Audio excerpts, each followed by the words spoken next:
사울은 그가 죽임당함을 마땅히 여기더라. 그날에 예루살렘에 있는 교회에 큰 박해가 있어 사도 외에는 다 유대와 사마리아 모든 땅으로 흩어지니라. 경건한 사람들이 스데반을 장사하고 위하여 크게 울더라. 사울이 교회를 잔멸할세 각 집에 들어가 남녀를 끌어다가 옥에 넘기니라. 그 흩어진 사람들이 두루다니며 복음의 말씀을 전할세 빌립인 사마리아 성에 내려가 그리스도를 백성에게 전파하니 무리가 빌립의 말도 듣고 행하는 표적도 보고 한 마음으로 그가 하는 말을 따르더라. 많은 사람에게 붙었던 더러운 귀신들이 크게 소리를 지르며 나가고 또 많은 중풍병자와 못 걷는 사람이 나으니 그 성에 큰 기쁨이 있더라.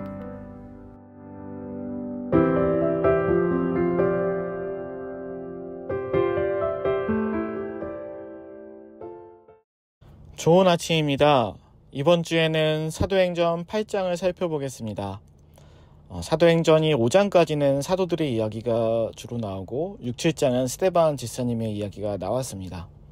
오늘 이번 주에 살펴본 8장은 빌립 집사님의 이야기입니다. 1절입니다.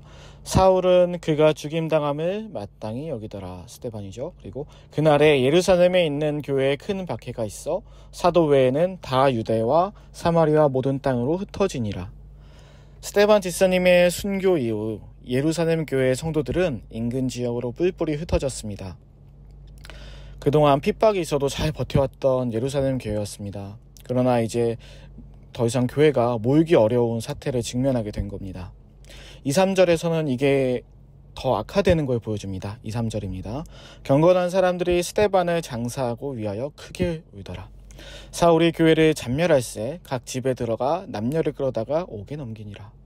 불과 얼마 전까지만 해도 초대교회에는 폭발적인 성장이 있었고 표적과 기사도 많았고 내부적 어려움, 외부적 핍박도 다 이겨냈지만 이번에는 그 어느 때보다 가장 힘든 시간을 보내는 것 같습니다. 아나니아 삽비라 때도 보이지 않았던 눈물을 보이고 있고요. 사도들이 아닌 성도들까지도 잡혀가고 있습니다. 그렇게 위로하고 사랑으로 섬기던 공동체를 떠날 수밖에 없게 됐습니다. 선교적인 파송으로 떠난 것도 아니고 믿음으로 저항하면서 떠난 것도 아니고 현실적인 문제들의 두려움을 느끼고 도망할 수밖에 없었습니다. 자신의 의지와 상관없는 지역으로 갔던 초대교회 성도들, 이들은 얼마나 예루살렘 교회에서의 생활을 그리워했을까요? 날마다 말씀을 나누며 집마다 모여서 음식을 먹으며 이제 그런 사람들과 살 수 없게 됐습니다.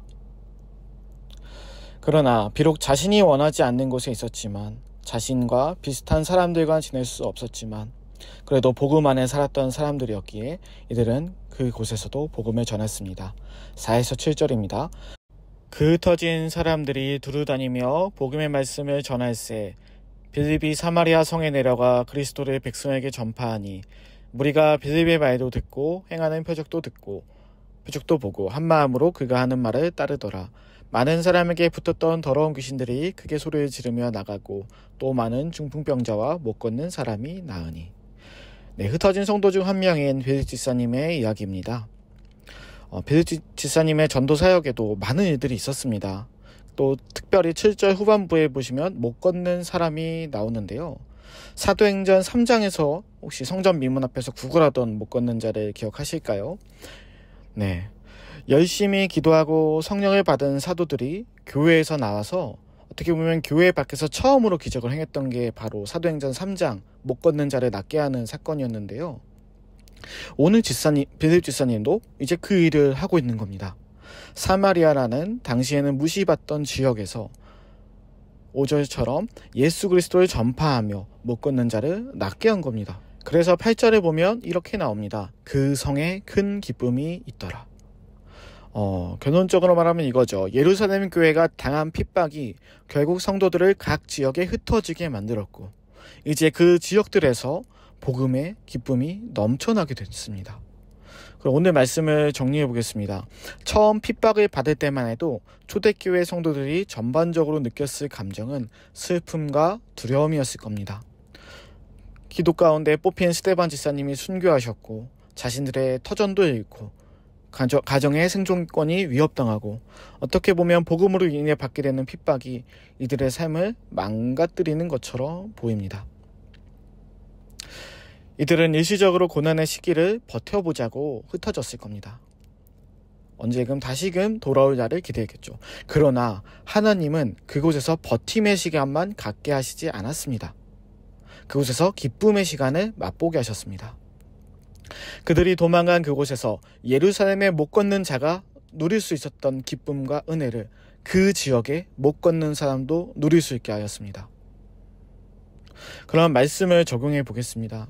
지금 내가 있는 곳에서도 복음이 흐를 수 있습니다. 지금 내가 있는 곳에서도 기쁨의 꽃이 피어날 수 있다는 겁니다. 최근에 어떤 기사를 보았습니다. 직장 내에 자신을 너무 힘들게 하는 사람이 있어서 출근할 때마다 전봇대를 들이받고 싶은 충동이 들어 휴직을 하고 있다는 기사였습니다. 우리는 살다 보면 매일 출근을 해야 되는 그 직장이, 또는 우리를 힘들게 하지만 매일 만나야 되는 그 사람이, 또는 매일 겪어야 되는 그 상황들이 있습니다.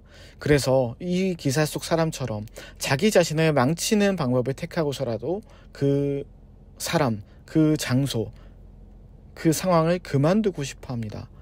피하고 탈출하고 싶어 합니다. 그러나 하나님의 생각은, 하나님의 일하심은 좀 다를 때가 있습니다. 성도들은 핍박 속의 슬픔과 두려움밖에 못 느꼈지만 그들이 도망간 그곳에서 하나님은 새로운 영혼들이 구원받을 수 있는 것을 알려주셨고, 그들로 인해서 행복이 꽃이 피어날 수 있는 통로로 만들어 주셨습니다.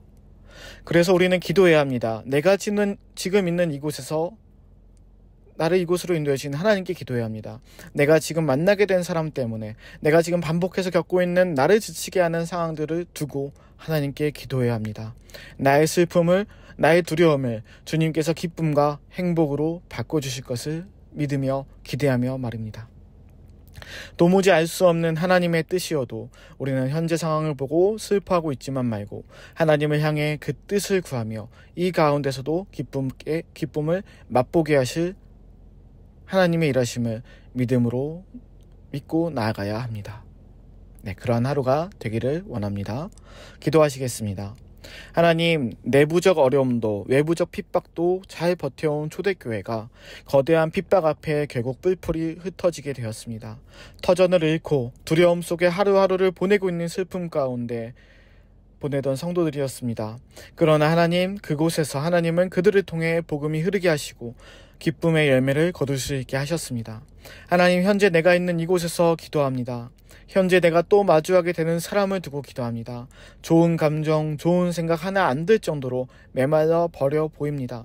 그러나 오늘 빌립 집사님을 통해 일하신 하나님처럼 그런 하나님의 나와 함께 하심을 믿고 기도합니다. 우리의 어려움과 아픔과 눈물과 한숨을 봐주시고 이곳에서 주님의 기쁨과 행복과 사랑이 꽃을 피우게 하여 주시옵소서. 그러한 통로로 우리를 사용해 주시옵소서. 예수님의 이름으로 기도드립니다. 아멘.